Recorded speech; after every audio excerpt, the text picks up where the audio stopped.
Hey everyone, you're back with Jess on the FiliPhrases channel, and today I thought that we could discuss the differences between dahil and kasi. So both of these mean because or because of, but there are very slight differences in the situations in which you would use either of these. And I know it can get a bit confusing, and sometimes you can be mid-sentence before you wonder if you said the right one. So let's try and clear that up for everyone, because I know that sometimes I need a reminder too.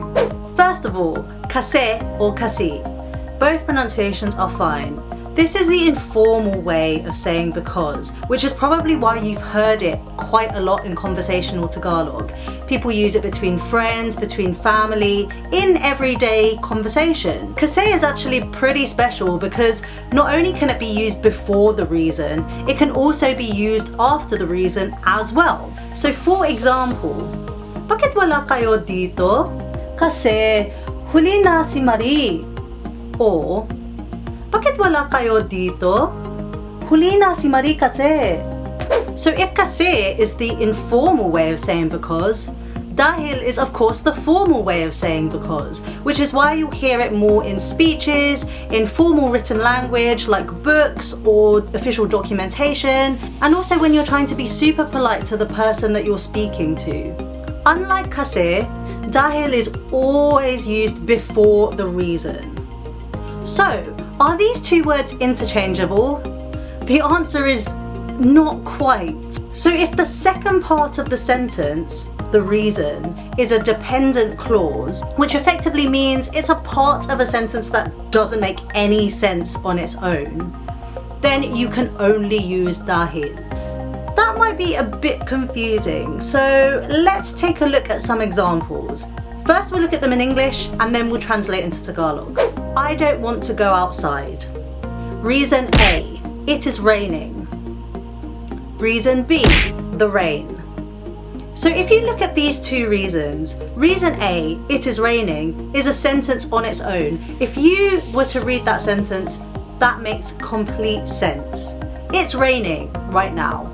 But if you look at reason B, the rain, that doesn't make sense on its own. It's just a noun there on its own. In order for it to make sense as a sentence, you need additional information. Therefore, reason B is a dependent clause. That means that in order to connect the first statement and reason B, you need to use dahil and you cannot use kasi. However, with reason A, you can use either kasi or dahil depending on the situation or who you're speaking to. So, let's translate that. I don't want to go outside. Ayaw kong lumabas. It is raining. Umuulan. The rain. Ang ulan. Connecting these sentences together, let's connect the sentence with reason A using kasi. Ayaw kong lumabas kasi umuulan. You can also use dahil. Ayaw kong lumabas dahil umuulan. Now let's combine the sentence with reason B. Like I said, reason B is a dependent clause, therefore it can only be connected using dahil. Ayaw kong lumabas dahil sa ulan. You'll notice that I changed the ang to sa. That's just something that happens when connecting to a noun. It sounds much more natural to say dahil sa ulan rather than dahil ang ulan. So in summary, there are some sentences in which kasi and dahil can be interchangeable. In fact, it's actually always correct to use dahil. It will always be grammatically correct to use dahil. However, when you're in conversation with your friends, it might come across as a bit awkward and a bit too formal and stiff in conversation. So that's why lots of people prefer to use kasi. However, when you're using kasi, you do have to bear in mind that if the reason is a dependent clause, like we've just explored, you can't use kasi in those situations and you would have to defer to dahil. It becomes easier as you start to break down sentences and look into them a bit further, but if you're in doubt and you're just looking for a word really quickly, err on the side of caution and use dahil. Even if it might seem a bit formal to the listener, at least you'll be using it correctly.